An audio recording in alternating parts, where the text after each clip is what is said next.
বিচারকর্তৃগণ 14 অধ্যায়ে 5 এবং 6 পদ আমরা একসঙ্গে পড়ব। পরে সিমসন ও তাহার পিতামাতা তিমনায় নামিয়া গেলেন। তিমনানস্থ দাক্ষাক্ষেত্রে উপস্থিত হইলেন। দেখো, এক যুবা সিং সিমসনের সম্মুখবর্তী হইয়া গর্জিয়া উঠিল। তখন সদাপ্রভুর আত্মা তাহার উপরে সবলে আসিলেন। তাহাতে তাহার হস্তে কিছু না থাকিলেও তিনি শাকবর্ষ ছিঁড়িবার মতো ওই সিংহকে ছিঁড়িয়া ফেলিলেন। কিন্তু কি করিয়াছেন তাহা পিতামাতাকে কহিলেন না। সিমসন মনোনীত ব্যক্তি আছে, প্রতিষ্ঠিত করেছেন, পবিত্রতা সে পেয়েছেন। ঈশ্বরের ইচ্ছা অনুযায়ী জীবনযাপন করেও দেশের এবং ওদিকেই ওদের সংঘর্ষ করতে হবে। ও যখন মায়ের গর্ভে ছিলেন, ঈশ্বরের এই পরিকল্পনা কি আছে আর ইচ্ছা কি আছে ওর পিতা মাতাকে ঈশ্বরের দূত দ্বারা তা বলে দিয়েছেন।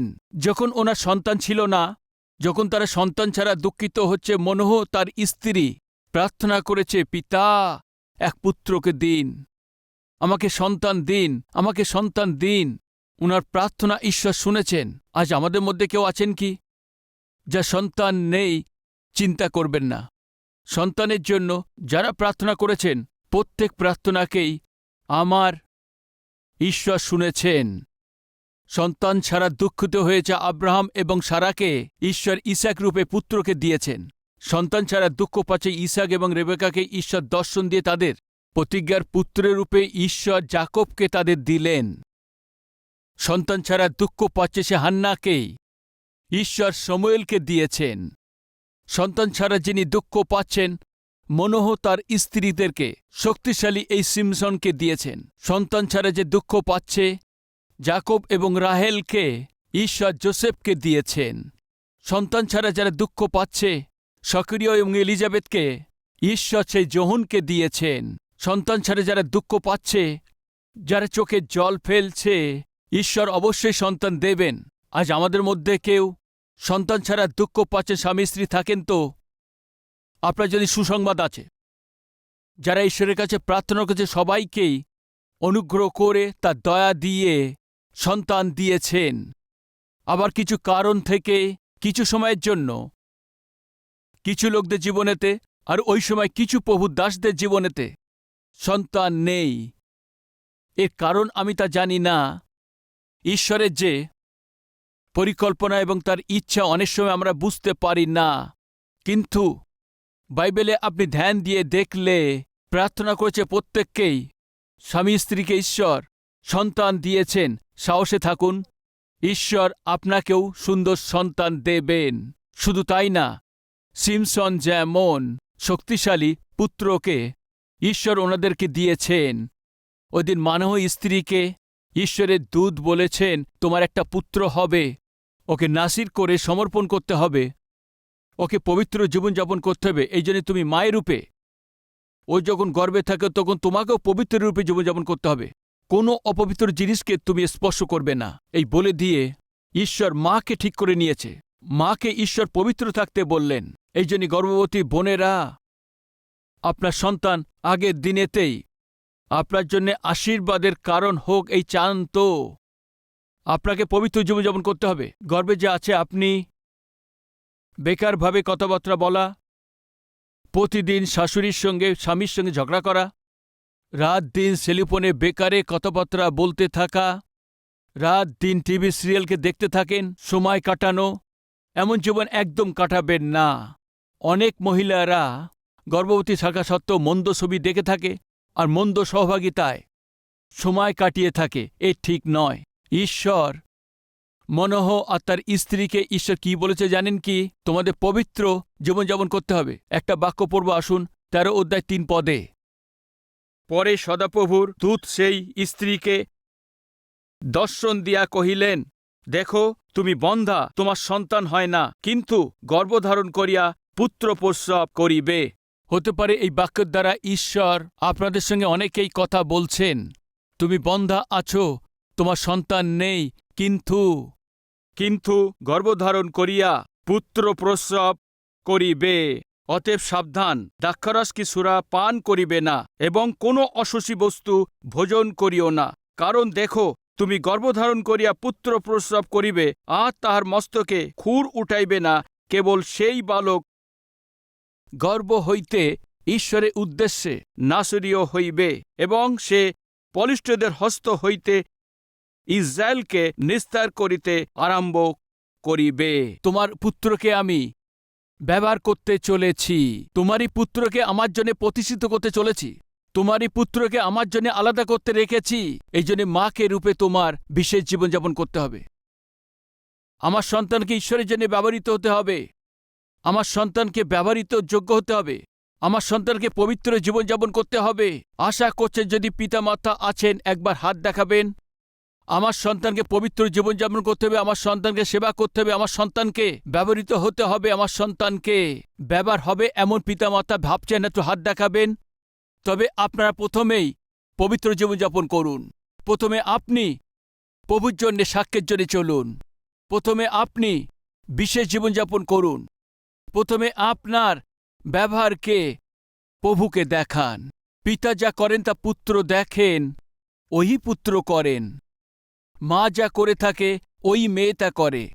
আজকের দিনেতে বাচ্চাদের জন্য আদর্শ হওয়ার জন্য পিতা মাতা যে কম হয়ে গেছে, বাচ্চাদের জন্য রাস্তা দেখাবেন এমন পিতা মাতার কম হয়ে গেছে।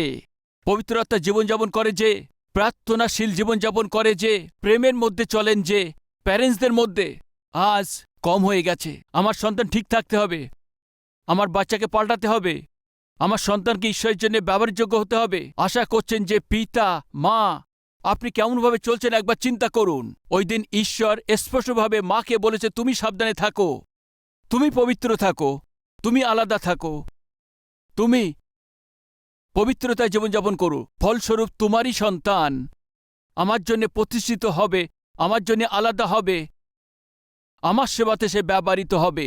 অদ্ভুত ঈশ্বর অদ্ভুতভাবেতে এই পরিবারকে দর্শন দিয়ে সিমসনকে বিশেষ পুত্র হিসাবে দিয়ে দিয়েছেন। সিমসন যখন যুবক হয়েছে, সিমসন যখন যুবক হবার পর বাইবেল কি বলে আসুন 13 অধ্যায় 24 পদেতে, 13 অধ্যায় 24 পদ থেকে পড়ছি। পরে ওই স্ত্রী পুত্র প্রসব করিয়া তাহার নাম সিমসন রাখিলেন। আর বালকটি বাড়িয়া উঠিলেন ও সদাপ্রভু তাকে আশীর্বাদ করিলেন। আর সদাপ্রভুর আত্মা প্রথমে সরার ও ইস্টারয়েল মধ্যস্থানে মহনেদানে তাহাকে চালাইতে লাগিলেন। সদাপ্রভুর আত্মা সিমসনকে এগিয়ে নিয়ে গেছে, সিমসনকে শক্তিশালী করা, সিমসনকে অনুমোদন করা। তার যৌবন অবস্থাতেই পবিত্র আত্মায় পূর্ণ হয়ে যাওয়া, আমরা ওর জীবনে তা দেখতে পাই। বহু উত্তম বিষয় আছে। যৌবন অবস্থায় ঈশ্বরের ভারকে তোলা, যৌবন অবস্থায় ঈশ্বরের জন্য জীবনযাপন করা, যৌবনের ইচ্ছাকে ছেড়ে দিয়ে, যৌবন অবস্থায় থেকেও তার অভিলাষকে ছেড়ে দিয়ে ত্যাগ করে নিজের যৌবনকে ঈশ্বরের জন্য সমর্পণ করা কত আশীর্বাদের কথা আছে। প্রিয় যুবক ভাই ও বোনেরা, যৌবনেতে ঈশ্বরের আত্মার জন্য জীবনযাপন করা আপনার জন্য ধন্য হবার বিষয়। পবিত্র আত্মায় জীবনযাপন করা অনেক আশীর্বাদ আছে। এই দিন সেবক এইভাবে দাঁড়িয়ে আজকে সেবা কাজের জন্য বাক্য বলছে, তো বিশেষ করে যৌবন অবস্থায় 17, 18, 19, 20, 21, 22, 23, 24 এই 8 এবং 9 বছর ঈশ্বরের অনুগ্রহতে এই নম্বর সেবককেই আপনার পালকের নিচে লুকিয়ে রেখেছে। এক যুবক রূপেতে, টিনেজেস বয়সেতে, এক শিক্ষার্থী হিসাবে তার নিজের জীবনকে সম্পূর্ণভাবে ঈশ্বরের জন্য সমর্পণ করেছেন। ছাত্রের জীবনে আমি পড়াশোনার সময় ঘণ্টার পর ঘণ্টা প্রার্থনা করেছিলাম। ছাত্রের জীবনে পড়াশুনো করার সময়তে ঘণ্টার পর ঘণ্টা বাক্য পড়তাম। পড়াশুনোর সময় দিনেতে যখন খালি সময় পেতাম ট্যাক্স দিয়ে থাকতাম, সাক্ষ্য দিতাম এবং বাক্য প্রচার করে থাকতাম। আমি আমার যৌবনকে সুরক্ষিত রাখতে পারবো এমন অনুগ্রহ ঈশ্বর আমাকে দিয়েছেন। প্রিয় ভাই ও বোন, ঈশ্বরের জন্য আপনাকে উপযুক্ত পাত্র হিসেবে ব্যবহার হতে হয়, তো আপনি আপনার যৌবনকে সাবধানে রক্ষা করুন। বাইবেলেতে আমরা মহান মহান সাক্ষ্যকে দেখতে পাই। ওর থেকে সবচেয়ে আমার প্রিয় যেটা যোসেফের জীবন, যে দয়া করে ধ্যান দিন, যোসেফ তার যৌবন অবস্থায় ঈশ্বরের সঙ্গে জীবনযাপন করেছেন। সবচেয়ে ভালো অদ্ভুত ক্যারেক্টার দাউদের ক্যারেক্টার আছে। যৌবন অবস্থায় দাউদ ঈশ্বরের জন্য জীবনযাপন করেছেন। আর অনেকবার সাধারণ রূপে যখন আমরা ধ্যান করে থাকি, দানিয়েল তার যৌবন অবস্থাতে ঈশ্বরের জন্য চলেছেন। দানিয়েল হতে পারে, দাউদ হতে পারে, যোসেফ হতে পারে, এসবই নিজের যৌবনকে জগতের এই মন্দ এবং নিচু অল্পকালে পাপ ভোগ করার জন্য তো নিজেকেই বেঁচে না দিয়ে নিজের জীবনকে, নিজের যৌবনকে রক্ষা করেছেন। প্রিয় ভাই ও বোন, নতুন নিয়মেতে এক ব্যক্তি যে পৌল 2টি পত্রিকা লিখেছেন, আর কাউকেই 2টো পত্র লেখেননি, কেবল একটি ব্যক্তিকেই মৃত্যুর আগে সে 2টি পত্র লিখেছেন নিজের মনের সমস্ত কথা বলার জন্য। ওই পত্র লিখেছেন কে আছে জানেন কি? তিমথিও। পৌল তিমথিওকে 2টি পত্রিকা লিখেছেন। কেন জানেন? তিমথিও অনেক ছোট বয়সেতে যৌবন অবস্থায় নিজের জীবনকে ঝুঁকি নিয়ে পৌলের সাথে সেবাতে পরিশ্রম করেছেন।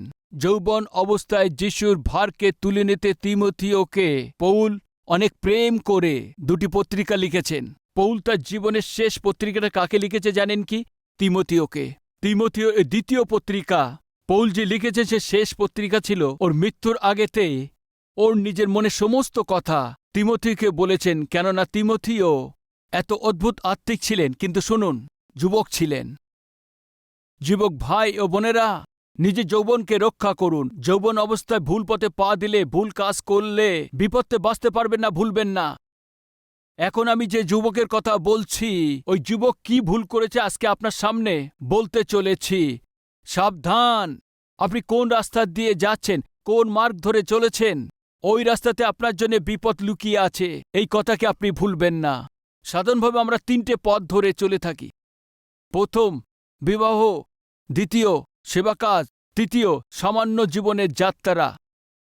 এই 3 বিষয় আপনাদের সামনে আনতে চলেছি। সবচেয়ে প্রথমে বিবাহ দেখবেন। আসুন, বিচারকর্ত্রীগণ তার 14 অধ্যায়ে শুরু থেকে কিছু বাক্য আমরা পড়ব। সিমসন তিমনাতে গেছে,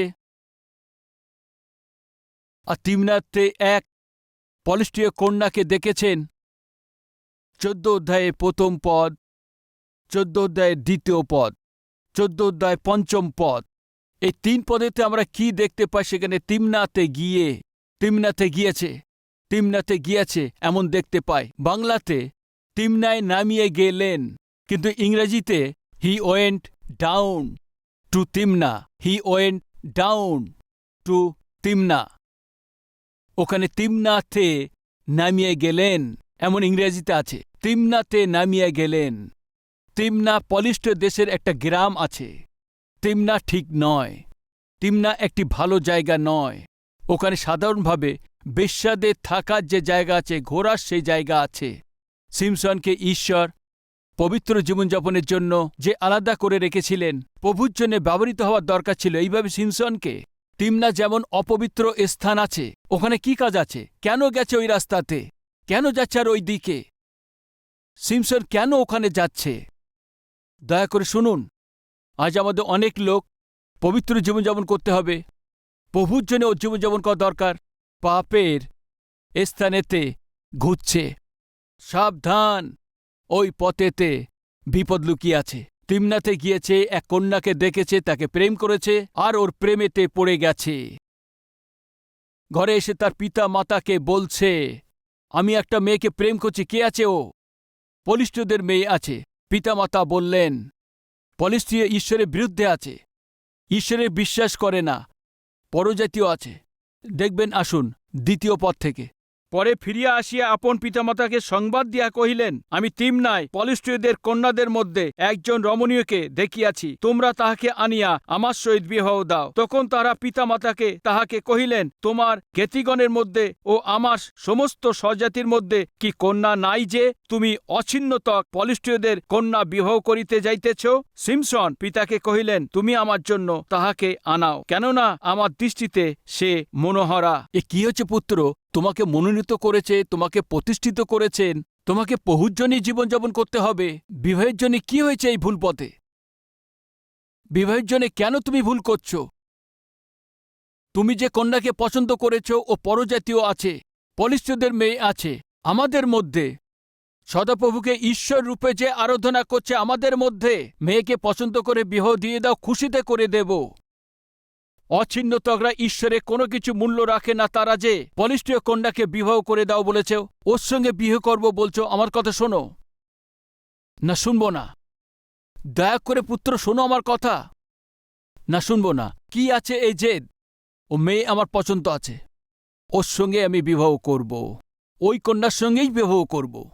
তোমরা কি করবে এটা আমি জানি না, কিন্তু ওই মেয়ের সঙ্গে বিবাহ দাও। প্রিয় ভাই ও বোন, সিমসন কে আছে জানেন কি? ঈশ্বরের আত্মাতে পূর্ণ আছে, আত্মিক আছে, আত্মিক ব্যক্তি আছে, আত্মাতে পূর্ণ হয়ে আছে, কিন্তু পিতামাতাকে সম্মান করে না, পিতামাতাকে গুরুত্ব দেন না। কেউ আছে কি আমাদের মধ্যে? আপনি আত্মিক আছে, ভক্ত আছেন, আত্মা আত্মা আত্মা বলে জোরে চিৎকার করা ভক্তি স্ত্রী আছেন, কিন্তু স্বামীকে সম্মান দেন না, স্ত্রীকে সম্মান দেন না, নিজের মায়ের পিতার কোনো ভয় করেন না, সম্মান নেই। আমি জিজ্ঞেস করছি, কেমন আপনি আত্মিক আছেন? সিমসন আত্মিক আছে, প্রতিষ্ঠিত করা হয়েছে, মনোনীত ব্যক্তি আছে, পবিত্র জীবনযাপনের জন্য আহ্বান করেছেন, কিন্তু পিতামাতাকে সম্মান করে না। আজ আমাদের মধ্যে কেউ আছেন কি? আত্মিক দেখা যায়, কিন্তু কমপক্ষে মায়েকেও সে সম্মান দিয়ে দেয় না, পিতাকেও সম্মান করে না, স্ত্রীকে প্রেম না করে, স্বামীকে সম্মান না দিয়ে নিজের ইচ্ছামতো চলে, আর উপর দিয়ে ভক্তি ভক্তি আত্মা আত্মা বলার জন্য কেউ আছেন কি? সাবধান, যে রাস্তাতে আপনি যাচ্ছেন ওখানে বিপদ আছে। এমন জীবনযাপন করার জন্য হঠাৎই নষ্ট হয়ে যাবেন, এই কথা আপনি ভুলবেন না, অনুরোধ করছি। আমার ইচ্ছা আমি ওই মেয়ের সঙ্গে বিয়ে করব। তুমি আত্মিক আছো পুত্র, তুমি পবিত্র আত্মাতে পূর্ণ আছো। ঠিক আছে, ঠিক আছে, তাহলে তুমি কেন ভুল নির্ণয় নিচ্ছ?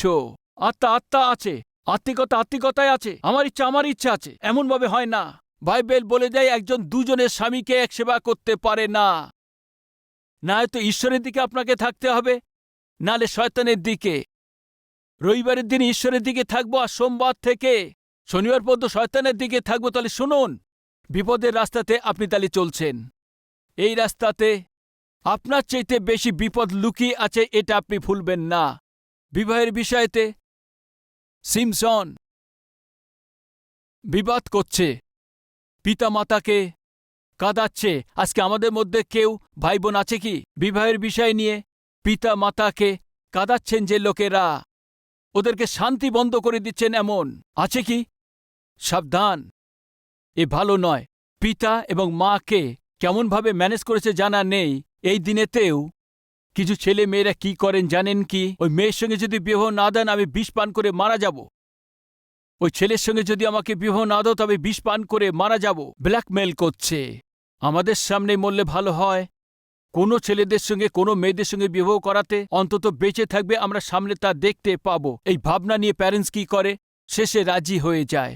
তোমার মা বাবাকে কাঁদিয়ে বলপূর্বক ওদের মনকে ভেঙে দিয়ে, আর যদি বিয়ে করার জন্য চেষ্টা করছে, তাহলে ভাই বোন শুনুন, বিশেষভাবে ঈশ্বরের ইচ্ছার বিরুদ্ধে গিয়ে আমার ইচ্ছা আছে, ওই মেয়েকে পছন্দ করেছি, ও ছেলে পরজাতি, ও ছেলেটি খ্রিস্টান নয়, তবুও আমার ইচ্ছা আছে ওই ছেলের সঙ্গেই বিবাহ করব, ওই মেয়ের সঙ্গেই বিবাহ করব।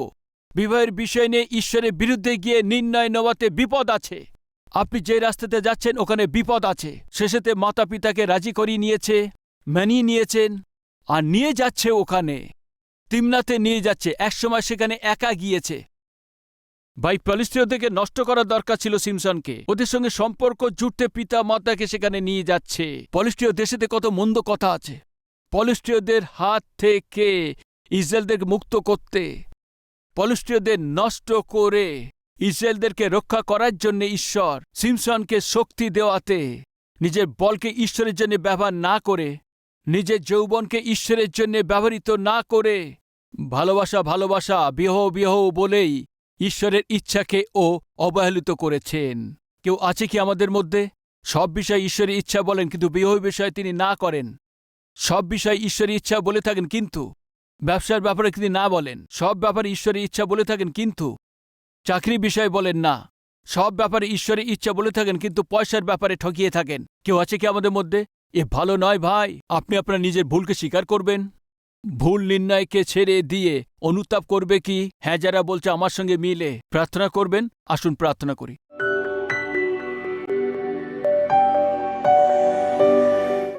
মহান পবিত্র প্রেমিক ঈশ্বর পিতা, যেখানে পবিত্র আত্মা ঈশ্বর থাকেন ওখানে সিদ্ধ বাক্য বয়ে যায়। ওখানে পাপকে দ্বিখণ্ড করে দেয়, ধার্মিকতার উপদেশ দিয়ে থাকেন, লোক অনুতাপের সঙ্গে প্রার্থনা করে থাকেন। পিতা জিরিয়তে যারা যাচ্ছে, ফিরে গিয়ে জেরুসালেমেতে চলে আসে। তর্শিসে যারা যে সেবক যায় তারা ফিরে এসে আপনাকে যে সেবা দিয়েছে আপনি জোনার মতো করবেন।